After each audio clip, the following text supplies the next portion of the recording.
What's good, ladies and gentlemen? Big GucciSoldierCaptain back here once again. How's wife? How's the kids? Great, perfect, amazing. Today we're gonna be checking out what happens to school in prison. Now, I don't think we even need to watch this video to know what happens to these individuals is not good, okay? I mean, depending on what team you play for, you might enjoy it, but I can't imagine you getting your club shot up every single day unwarranted in the dark a lot of the times. I mean, just look at this guy's face, you know? It says it all. He's clearly been through some shit, you know?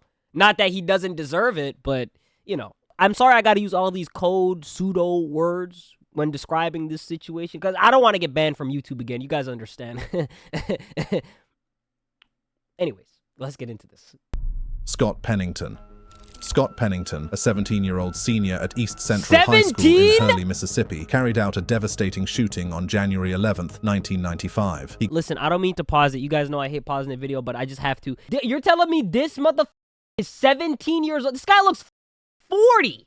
What the hell do you have to go through in life to look like this at 17 years old? This nigga look like he got a mortgage and 3 kids. What happened? On January 11th, 1995, he 2 students and wounded 7 others using a .38 caliber revolver. Pennington's trial was highly emotional and intense, with the families of the victims demanding justice. He was ultimately sentenced to life in prison without parole. Scott Pennington's life behind bars has been a never-ending struggle for survival. He was taken to the Kentucky State Penitentiary in Eddyville. Before long, he became a target for violence and harassment from fellow inmates, but he isn't the kind of person to back down from a fight. In 2014, Pennington's situation took a turn for the worse. He was involved in a violent altercation with a contract food service employee at the prison, resulting in his placement in isolation. The isolation unit, meant to protect him from other inmates, became a source of psychological torment. He spent 23 hours a day in a small cell. The isolation took a devastating toll on Pennington's mental health. He began experiencing hallucinations, depression, and anxiety, and contemplated suicide multiple times. Solitary confinement is common for school shooters, as you will see in our next entry. Bro, this is what it looks like in solitary? Is this what they mean when they say, oh, we're gonna send you to the hole? Is this what they're talking about? Dude, this is literally a hole. This is literally a shithole. Look at this shit. Is this shit livable? Look at this shit. Chad Padila.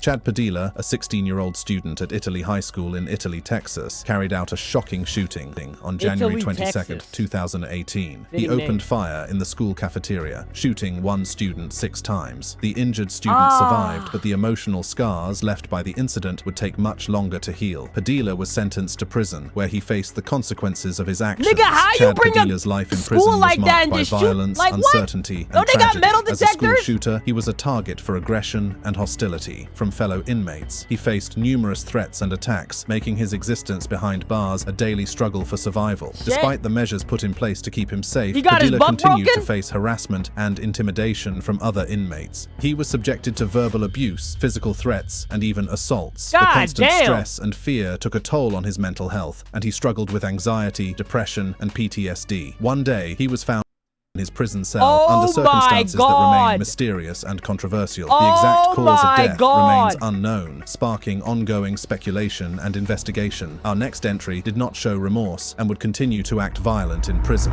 Shit! Luke Woodam. This is why I cannot survive in jail. Luke Woodam's rampage at Pearl High School in 1997 was an unpredictable incident. On that fateful day, Woodam, then 16, his mother, Mary, by bludgeoning her at their home before heading to school with a rifle. He opened fire in the hallway, 2 students, Kentrell McRae and Lydia Dew, and wounding 7 others. Luke Woodam's life in prison has been hard. He is currently serving his sentence at the Mississippi State Penitentiary, also known as Parchman Farm. In 2000, Woodam was by another inmate, resulting in injuries to his face and head. This incident led to his transfer to a solitary confinement unit. Woodam's time in solitary confinement has been marked by psychological struggles. He has also experienced physical health problems, including chronic pain and digestive issues. Despite his isolation, Woodam has been able to pursue his education, earning a GED and taking college courses through a correspondence program. He has also received counseling and therapy to address his mental health issues. In 2019, Woodam's lawyers filed a lawsuit against the Mississippi Department of Corrections, alleging that his prolonged solitary confinement constituted cruel and unusual punishment. The lawsuit was settled out of court, with Woodam being transferred to the South Mississippi Correctional Institution. His story is unsettling, but pales in comparison to that of a next 12-year-old school shooter. Correct me if I'm wrong, right? This guy went up to his mother, okay? Then That wasn't enough. So then he went to school and 2 other people. And you're complaining about lack of rights? Nigga, where were the rights when you 3 people on that day? Where were their rights? Where were their lives? In your hands? This is gonna sound extreme, right? But I feel like if you commit certain crimes in this world, you do not deserve any rights. You should not have any rights. Story is unsettling, but pales in comparison to that of a next 12-year-old school Nikolas Cruz.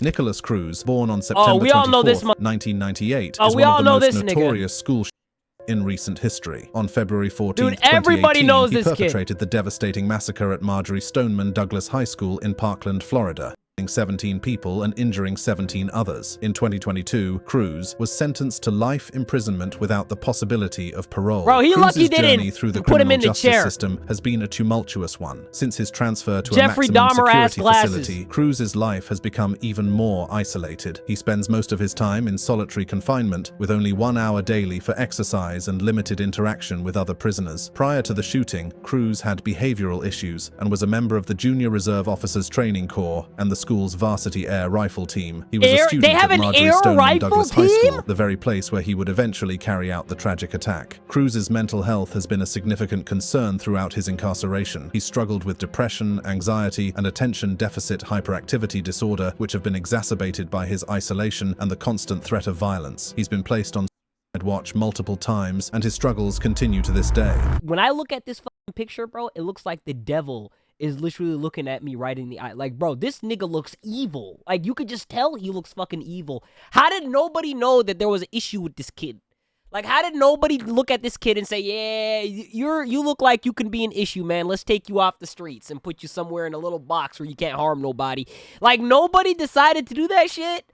It's like, this nigga looks like a fucking... Look at his face. Look at this nigga's face, bro. He looks like a snake. Like, he literally looks like a viper. You know, one of them rattlesnakes that's ready to fucking pounce on you and kill you? This is what this guy looks like. How did nobody know that he... You should have just put him in a box somewhere, bro, and just let him rot away. I don't know why the heck...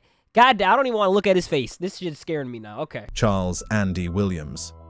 Charles Andy Williams, a 15-year-old student at Santana High School in Santee, California, carried out a devastating school on March 5th, 2001. What did he Williams, do? who was reportedly tired of being bullied, 2 students, Brian Zucker and Randy Gordon, and injured 13 others. In the weeks leading up to the shooting, Williams had attempted to seek help from a school counselor, but was told to return to class due to I don't understand about he these told people. a school security guard that he was going to bring a gun to campus, but these claims have not been substantiated by evidence. On the day of the shooting, Williams brought an 8-shot 22 caliber Arminius HW7 revolver to school and began firing in the hallway and courtyard. The shooting lasted approximately 15 minutes, with Williams firing multiple shots before being subdued by a school security guard. Williams was arrested and later sentenced to 50 years to life in prison. According to reports, Williams has been serving his sentence at the Richard J. Donovan Correctional Facility in San Diego, California. While in prison, Williams has been involved in several altercations with other inmates and has spent time in solitary confinement. He was denied parole in 2006 and 2019 and was involved in a fight with another inmate in 2011. Williams' family was part of the problem, much like our next school shooter, Robert Gladden. Robert Gladden Jr. was a student at Perry Hall High School in Baltimore County, Maryland, who carried out on the first day of school in 2012. On August 27th, 2012, Gladden, then 15 years old, brought a shotgun to school and shot and wounded a classmate, Daniel Borowy, in the cafeteria. Borowy, a 17-year-old special education student, was critically injured but survived. Gladden was arrested and charged with attempted other related offenses. In 2013, he pleaded guilty to the charges and was sentenced to 35 years in prison, with all but 20 years suspended. This meant that Gladden would serve at least 20 years in prison, with the possibility of parole. Gladden's life in prison is highly structured and monitored, with a focus on rehabilitation and preparing him for eventual release. He has been behind bars since 2012, when he was just 15 years old. He has received psychological treatment and counseling to address his mental health issues, including depression and and anxiety. He has also participated in educational But how is programs, that an vocational excuse? training, and counseling sessions to address his behavioral issues and prepare him for re-entry into society. However, his privileges are limited, including restricted access to recreational activities, phone calls, and visitation. He has spent periods in solitary confinement like anybody's visiting his punishment ass. for disciplinary infractions. I just need to make this 100% like it sounds like I'm cracking a lot of jokes and like I'm not taking this as serious as it should. Listen, I wish nothing but the worst for each and every one of these people. I just need to make this 100% clear. All of these niggas that committed these atrocities, I wish nothing but the absolute worst for them. These are the type of people that I'm just praying on their fucking downfall, but I just cannot say it. TJ Lane's rampage at Chardon High School remember lasted this. just over a minute, my God, but its I remember impact this will be geech. felt forever. On that fateful day, I Lane, remember then this 17, geech. pulled out a .22 caliber pistol and fired 10 shots, striking 6 students. 3 of them, Daniel Parmator, Russell King, and Demetrius Hewlin, shortly thereafter. Lane's motives remain unclear, but his actions were undoubtedly devastating. The victims' families and the community at large struggled to come to terms with the senseless violence. Lane's trial was a highly emotional affair, with the victims' families demanding justice. Lane showed little remorse, wearing a t-shirt with the word See, how the hell did you allow him to do He was that? sentenced to life in prison. How the hell did you allow him to do that? Behind bars, Lane became a notorious figure, with many inmates viewing him with fear. He was initially housed at the Allen Correctional Institution, but was transferred to the Ohio State Penitentiary. The fuck is this? This is a jail? They put prisoners in here? Nigga, this shit don't look like a jail. This shit looks like a fucking castle. What the fuck? This nigga living better than me! Transferred to the Ohio State Penitentiary after a failed escape attempt in 2014. Lane's life in solitary confinement is a far cry from the chaos he unleashed that day. While some might see this as a fitting punishment, others argue that it's a necessary measure to ensure the safety of both Lane and his fellow inmates. While TJ rots in solitary, our next entry managed to secure a GED while serving life. Shit. Kip Kinkel.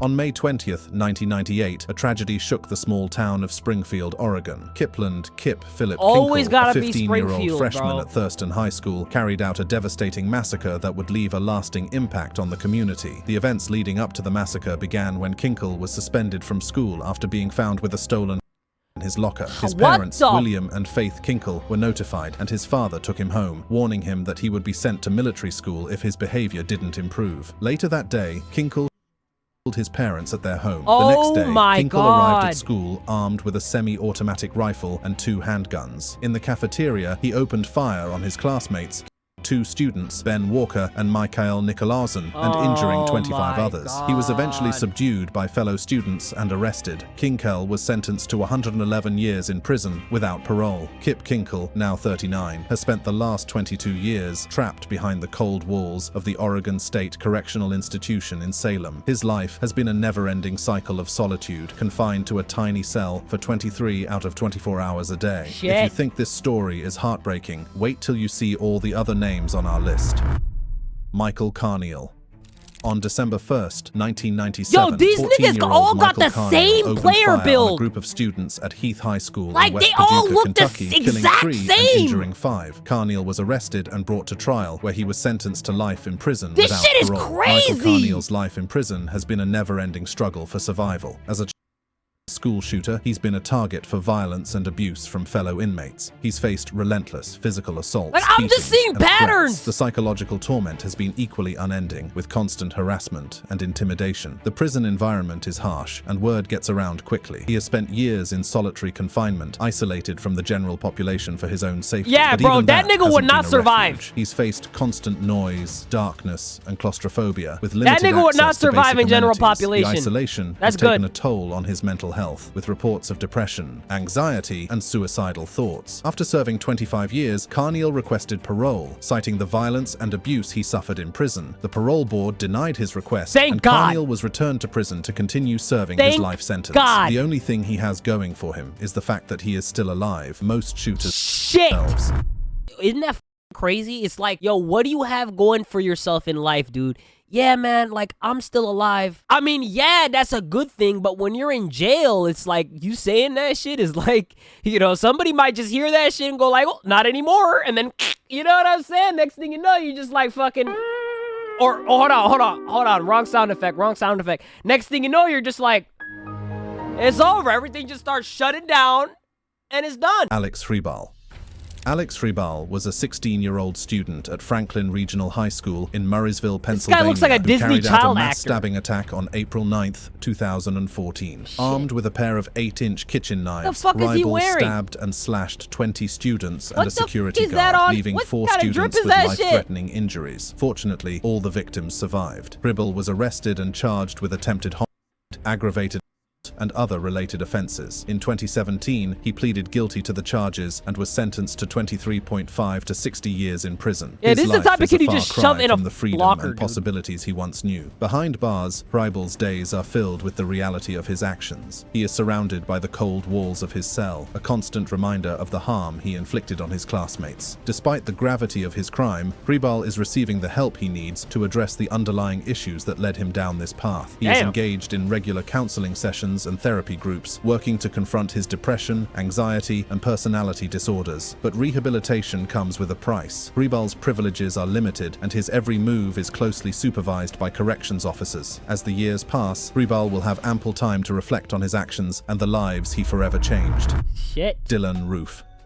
Dylan Roof's name Oh, is we forever all linked know to this. a tragic event Bro, in we all American know history. this mother- On June 17, man. 2015, Get Roof, him a outta here, 21-year-old white dude. supremacist, opened Get fire him at outta Emmanuel here, African dude. Methodist Episcopal Church in Charleston, South Carolina, killing 9 African-American parishioners, including senior pastor Clementa C. Pinckney. Roof was apprehended God and faced damn. legal consequences, including a highly publicized trial where he showed no remorse and was sentenced to death. Had he not received the death sentence, Roof would have faced life in prison without parole, where he would have been isolated and vulnerable to hostility from inmates. He is currently serving time in ADX Florence, where he spends his days in solitary confinement, isolated from the world he once sought to divide. His cell, a small, sterile space, is his home for 23 hours a day. The only Shit. exceptions are brief moments of supervised recreation and limited visitation from approved individuals. The maximum security wing is his permanent residence, a place where the most dangerous and high-profile inmates are housed. Here, Roof is cut off from the outside world, with no access to the Thank internet, God. phone calls,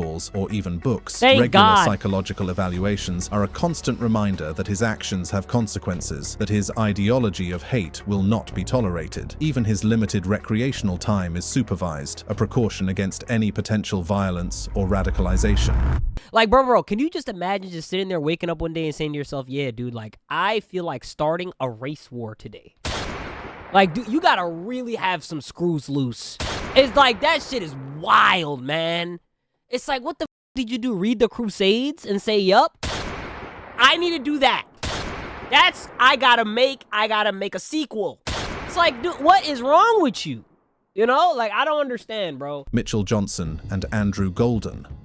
On March 24, 1998, Mitchell Johnson, 13, and Andrew Golden, 11, perpetrated the devastating Westside Middle School shooting in Jonesboro, Arkansas. The two boys, who Shit. were reportedly motivated by a desire for notoriety, pulled a fire alarm and then opened fire on students and teachers as they evacuated the building. Yo, the tragic what? attack resulted in the deaths of 4 students and 1 teacher, with 10 others injured. The young ages of the perpetrators and the premeditated nature of their crimes were shocking. The boys were arrested and held in juvenile detention facilities, where they awaited trial. Given their ages, Johnson and Golden were tried as juveniles, and the court handed down the That's maximum crazy. sentence allowed under Arkansas law at the time, confinement until they turned 21. Mitchell Johnson That's was released crazy. from the Arkansas Juvenile Assessment and Treatment Center in August 2005, while Andrew Golden was released in May 2007. Upon their release, both boys were placed on supervised probation and were prohibited from contacting the victims' families or each other. That However, is Johnson's crazy. life after release was marked by further legal troubles. In January 2007, he was arrested for possession of a firearm,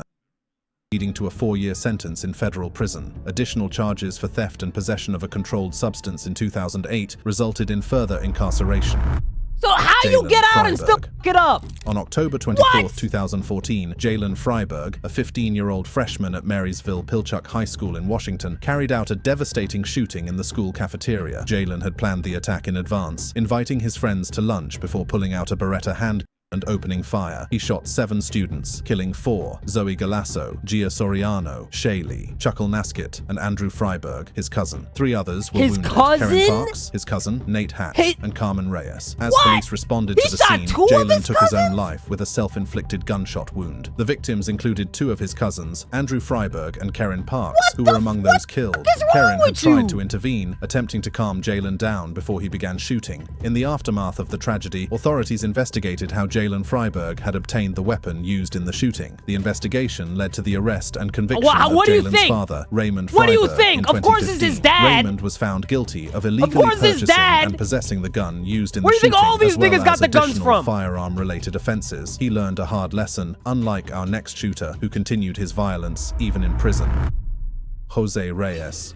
Jose Reyes, a 12-year-old 7th grader, opened fire at Sparks Middle School in Nevada on October 21, 2013. He shot and teacher Michael Lansbury and injured 2 students before taking his own life. Reyes used a semi-automatic handgun he had taken from his parents' home. He initially shot a student in the shoulder, then killed Lansbury, who was trying to intervene. He then shot another student in the abdomen before turning the gun on himself. The shooting lasted only a few minutes, and Reyes fired 6 shots in total. After learning about the shooting at Sparks Middle School, Liliana Reyes, his mother, noticed that the cereal boxes in the kitchen cupboard had been moved, suggesting that her son had accessed the family's guns. She called her husband to alert him to the situation. Later, police found 2 notes written by Jose in a spiral notebook inside his backpack that provided some insight into his motives. The incident was one of the first school shootings in the United States involving a student as young as 12. Had he not ended it all, he would have faced a hard life in prison due to his age and vulnerability. This story brings us to our next entry, the Angel of Death. Angel of Death? On March 21, 2005, the community of Red Lake, Minnesota was forever changed when 16-year-old Jeffrey Weiss carried out one of the in American history at Red Lake High School. Wise, who had struggled with tragedy and turmoil throughout his life, killed several people. Wise's troubled upbringing included the loss of his father to suicide 4 years earlier and his mother to a car accident that left her with severe brain damage. He was raised by his grandfather, a tribal police officer, and his grandfather's girlfriend, whom he along with his grandfather before heading to the school. Wise had a history of disciplinary issues and was known for drawing skulls and swastikas, expressing admiration for Hitler and calling himself the Angel of Death. At the school, Weiser targeted students and staff, and injuring many before engaging in a shootout with police. He eventually took his own life in a classroom. In total, Weiser 9 people and wounded 7 before taking his own life. The lives lost included his grandfather, his grandfather's girlfriend, a security guard, a teacher, and 5 students. Some believed death was a mercy for him compared to the mental and physical anguish he would have faced in prison. You know what I think it is? People just don't care, dude. I think that's what it is, bro. You knew that there was something wrong with that kid. Like, you knew that there was something wrong with that kid. You needed to take him out from there and put him somewhere where he was not gonna harm anybody. Okay, but because we live in this world where we're so goddamn soft and we don't want to discriminate against anybody, right? Now it's like you put people's lives at risk because you have niggas like this who are genuinely, like, you could tell they're genuinely dangerous, but you're trying to lie to yourself and lie to him and make it seem like everything is okay. Like, bro, take that nigga out of there and get him some goddamn help. Eric Harris and Dylan Klebold. Oh my God. On April 20th, 1999, Eric Harris if you don't and Dylan know about Klebold, these, 2 oh seniors my at God. Columbine High School in Littleton, Colorado. Yo, why do carried out niggas a rap devastating about these attack. guys, by They the killed way? 13 Why are there people and rappers injured that make 24 songs others and like then took their own lives?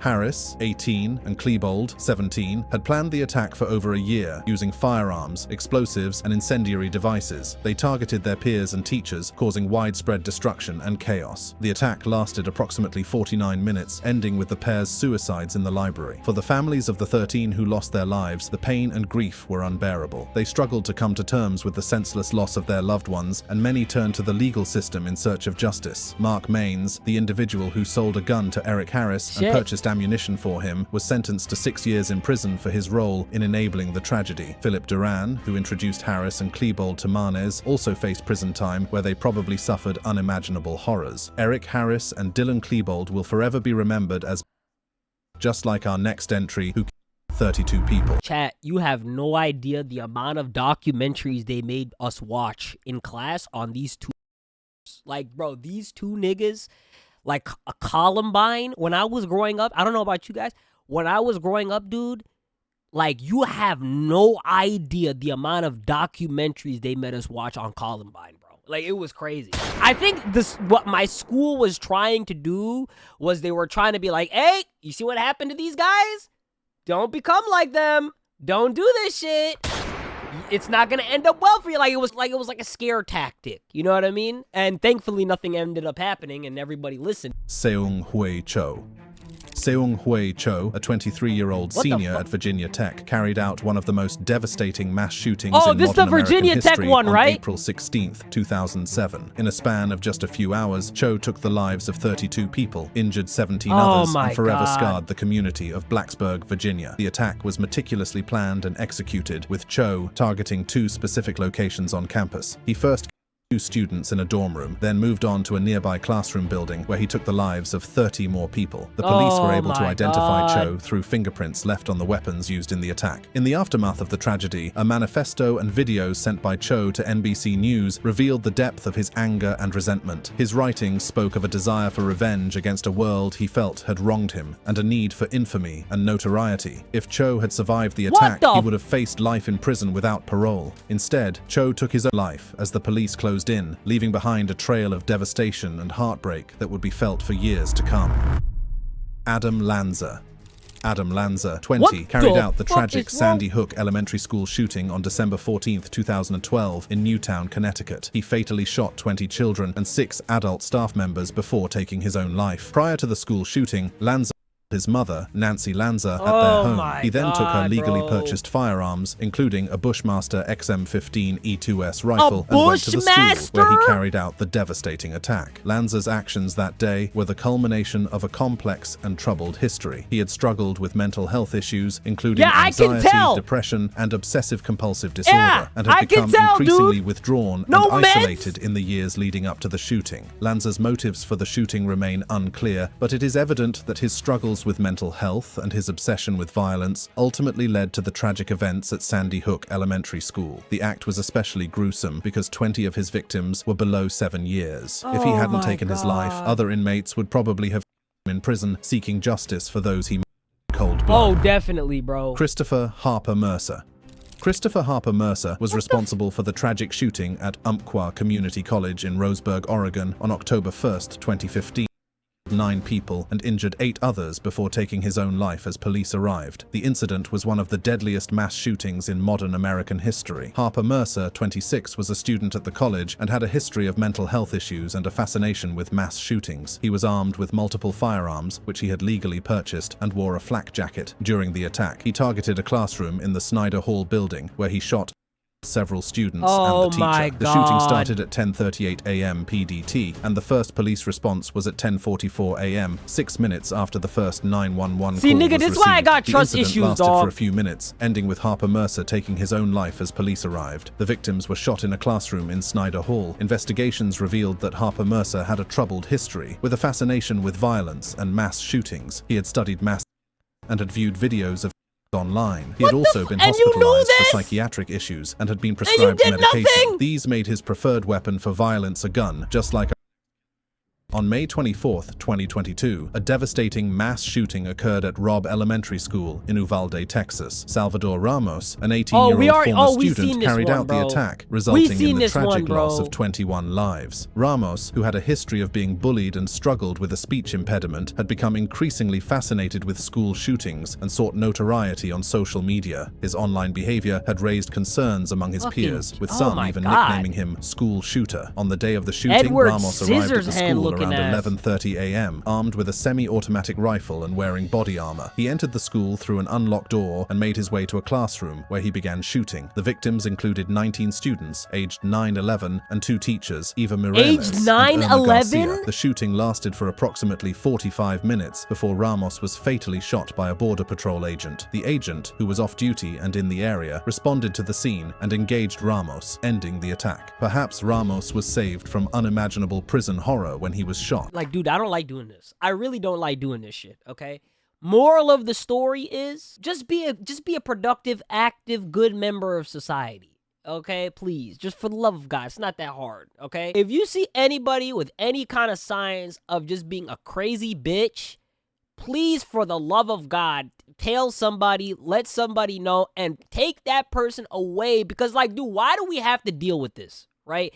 Like, listen, I understand that it's sometimes, like, people go through shit, and it's hard, okay? And so this is why but, like, what I do not understand is why you gotta take that shit out on somebody that didn't do nothing to. This is what I don't understand about the whole, like, the whole school shooter thing. It's like, dude, you're going to school, like, okay, people bully you at school. Okay, take your frustration out on the people that are bullying you. Like, why the hell does everyone else gotta suffer? This is why these people gotta go. I'm sorry. I don't mean to be mean. I don't mean to be rude. I don't mean to be, like, but, like, this is why these niggas gotta go, man. This is the real issue.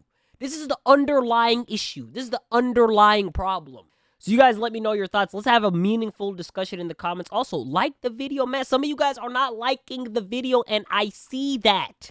Okay? I see you. You're not liking the video, and it's really, you gonna make me crash out. Don't make me crash out. So make sure you like the video if you have not liked the video. Okay? Subscribe to the channel, man. We are on the road to 100,000 subscribers on this channel. Okay? I don't know why we haven't gotten there yet. You guys are slacking, but I'm going to let it slide, okay? So make sure you guys sub to the channel if you have not subbed to the channel. Like the video if you have not liked the video, man. Let's push to 50K subscribers. Let's push to 100K subscribers before the end of the year, man. It's looking tight, okay? It's looking tight. No Diddy, but we might, like, if we pull off the craziest run, I think we might be able to do it. So make sure you guys go ahead and sub to the channel if you have not subbed to the channel.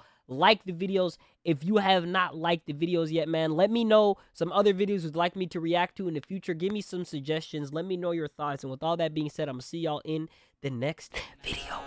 See just how I'm coming, yeah, I did this on my own. Don't you tell me something, cause I did it all alone. You ain't helping nothing, no, nah. You ain't helping nothing, no, nah. Came up from the guys and niggas show me some respect. Niggas mad cause I ain't breaking off on all these checks. You ain't helping nothing, no, nah. You ain't helping nothing, no, nah.